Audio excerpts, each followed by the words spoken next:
8 de la mañana, 49 minutos, a 200 días del estado de emergencia aquí en el Perú, pero estamos hablando de que en los últimos 7 meses es de lo que se ha estado comentando permanentemente en el planeta. Es la primera vez que el mundo se enfrenta al unísono a una enfermedad de esta naturaleza que ya ha superado el 1.000.000 de muertos. Por eso hay laboratorios en todos los países o en varios países del mundo que están trabajando día y noche para lograr una vacuna.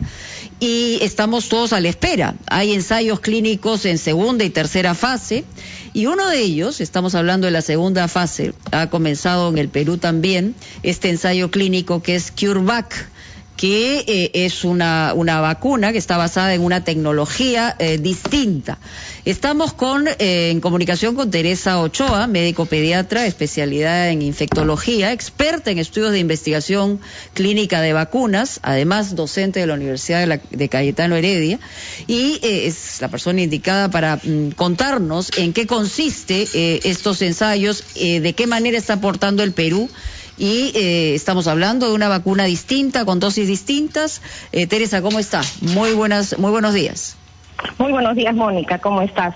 Efectivamente, el Perú está participando en el desarrollo y en la prueba de estas nuevas vacunas para poder combatir la pandemia del COVID. El Ministerio de Salud, a través del doctor Castillo, ya informó que hay probablemente 5 vacunas que se estén probando en el Perú, ¿no? Como todos sabemos, ya la vacuna de Sinopharm, que es la vacuna de la China, sí, actualmente está en los estudios de fase 3 con la Universidad Cayetano Heredia y la Universidad de San Marcos, y existen otras 4 vacunas que también se estarán empezando a probar en las siguientes semanas y meses, ¿no? Una de estas, como tú mencionas, es la vacuna de CureVac, que sí tiene una tecnología un tanto novedosa, pero no es la única que tiene esa tecnología. Y quizás, si me permites, puedo explicar un poquito, sí, claro, todas las opciones. Entonces, para el entendimiento, digamos, de todos nosotros, doméstico. Exacto, sí. Entonces, recordemos que cuando nosotros vamos a dar una vacuna, lo que queremos es dar o el virus, ¿no? En este caso estamos el virus, pero podría ser una bacteria, el virus, ya sea que está atenuado, es decir, un virus que está debilitado y que va a producir una respuesta inmune en el organismo, o podríamos también poner un virus inactivado, es decir, que está muerto, pero que también va a generar una respuesta inmune, es decir, el organismo va a producir defensas, que son los anticuerpos, contra todas estas estructuras del virus. Esa es la forma clásica de producir las vacunas. Sin embargo, para este coronavirus hay otras estrategias que se están usando, como por ejemplo y específicamente, como ya hemos escuchado muchas veces, este coronavirus tiene una proteína en su estructura, en su envoltura, que es la espiga, ¿no? Y que todos hemos escuchado que esta proteína es especial porque se une al receptor de las células que tenemos en el organismo. Claro. Entonces, muchas de las empresas que están diseñando estas vacunas específicamente están buscando producir una respuesta inmune, es decir, producir anticuerpos contra esta espiga.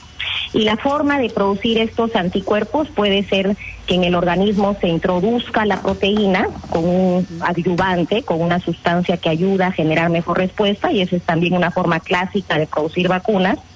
Pero quizás lo novedoso con estas vacunas contra el coronavirus es que también se está viendo la posibilidad de introducir el material genético, es decir, donde está la información genética del virus para que produzca sus propias proteínas al organismo.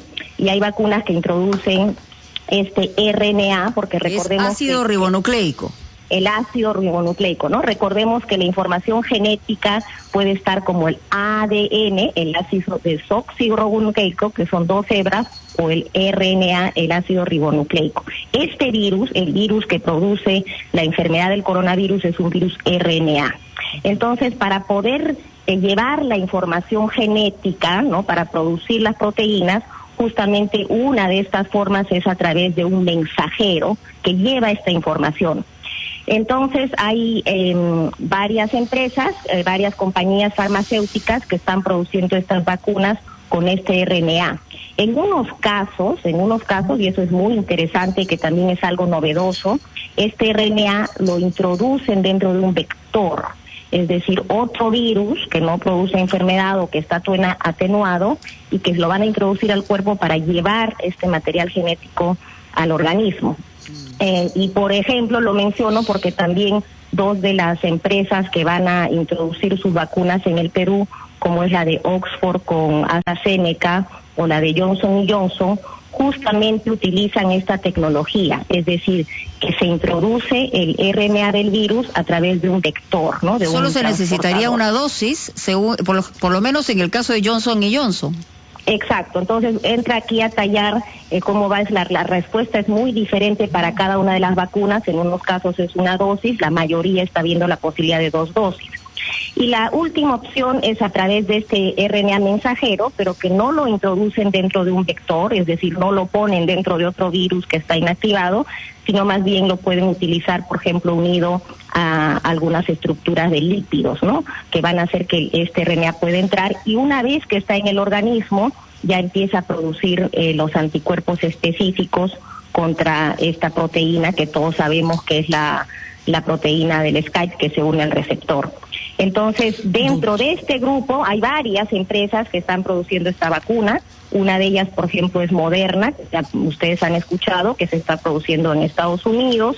Hay otra que también está en producción con Pfizer y la que está por empezar acá en el Perú, que es la vacuna de CureVac, que es la alemana, que tiene esta misma tecnología. Doctora Ochoa, he tomado conocimiento de que los experimentos de esta vacuna, por lo menos en sus primeras fases, se vienen realizando en Perú y Panamá, en América Latina, y en Alemania y Bélgica, en Europa. ¿Por qué se han escogido estos 4 países? Veo, por otra parte, que están poniendo un énfasis ustedes en una vacuna que sea segura para gente mayores de 61 años, en vista de que es la categoría etaria que más mortalidad tiene. Pero, por otra parte, veo también que su vacuna tiene menos avance en el tiempo que otros proyectos, algunos de los cuales están experimentándose también en el Perú. ¿Por qué entonces estas 3 realidades? Los países escogidos, si hay o no énfasis sobre los mayores, y cuál es el calendario que tienen ustedes para prever cuándo podría ser usada en caso de que apruebe todas las fases que aún no ha comenzado. Sí, primero me gustaría aclarar que yo no represento a CureVac, soy profesora universitaria, directora del Instituto de Medicina Tropical y en esa condición estoy explicando lo que conozco de las vacunas que están entrando al Perú. Con respecto específicamente a la de CureVac, efectivamente los estudios de fase 1, que son las que se hacen con pocos pacientes para ver la seguridad, se hicieron en Europa, en Alemania y en Bélgica, y actualmente lo de la fase 2 se está probando en lo que es Latinoamérica, efectivamente en Perú y en Panamá. Por supuesto que buscan a países como nuestros, que todavía tenemos una epidemia activa del coronavirus, donde podemos ver que todavía hay muchos casos y una transmisión importante del virus a nivel comunitario. Esa es la principal razón por la que se ha escogido, en este caso en particular, Perú y Panamá. Con respecto a la edad, eso es bien importante, porque obviamente luego nos tenemos que hacer la pregunta si esta vacuna la vamos a usar en la población de 18 a 60, que son los que mayormente transmiten y es el mayor número de pacientes o de personas infectadas, o si le vamos a dar prioridad al adulto mayor, que obviamente, como todos sabemos, es el grupo que tiene mayor riesgo y mayor mortalidad. Entonces, no solamente esta vacuna, pero muchas otras que están en desarrollo, efectivamente están probando en ambas poblaciones, en el adulto y en el adulto mayor, porque es importantísimo saber cómo es que el organismo reacciona, es decir, los anticuerpos que produce, pero también la reactogenicidad, ¿no? Si van a haber efectos adversos relacionados a la aplicación de la vacuna. Entonces, múltiples empresas están haciendo la prueba de la vacuna en estos 2 grupos etarios. Y es importantísimo porque vamos a tener que, como país, tomar la decisión a quién damos prioridad de vacunar. Por supuesto, aparte de los grupos prioritarios, que son los de primera línea, como los médicos, la policía, etcétera, ¿no? Y con respecto a las dosis, también efectivamente se están haciendo justamente los primeros estudios es para ver cuál es la mejor dosis de la vacuna, o sea, en cuanto a la dosificación exacta de la formulación, pero también si se requieren 1 o 2. La mayoría están en 2. Acá veo, doctora... Sí. Acá veo, doctora, que se pide la participación de personas sanas. O sea, ¿eso qué significa? ¿Que se va a tomar en cuenta a quienes ya superaron la enfermedad o quienes no se han infectado nunca? En general, hay 2 formas de abordar. Uno es el de solamente poner la vacuna, obviamente, en personas que no se han infectado, y la mayoría de estudios para eso está pidiendo la documentación como una prueba molecular, es decir, que se tenga una infección previa virológicamente confirmada, ¿no? Con un PCR. No, en otros estudios no se está descartando poder ingresar personas que, por ejemplo, hayan sido diagnosticadas con pruebas serológicas, ¿no? Porque como sabemos pueden haber falsos positivos, falsos negativos, pero además es importante conocer, y se harán los subanálisis después, de cuál va a ser la respuesta del organismo en personas que probablemente tuvieron una exposición previa, ¿no? Conocer si esta exposición va a ser, la respuesta del organismo va a ser más positiva, podrían haber más efectos adversos, entonces es una población que se tiene que analizar. Ir mirando muy de cerca, muy bien. Sí, sin embargo, mirando la parte de población sana se refiere a que probablemente en la mayoría de los estudios pues no entran gestantes, no entran personas que están dando el lactar, no entran pacientes con cáncer que tienen tipos de inmunodeficiencia, porque esa es una población muy particular en la cual no se puede probar. Muy bien, doctora Ochoa, muchísimas gracias por estar con nosotros en Ampliación de Noticias. Vamos a ir al gran resumen de la hora y regresamos con mucho más.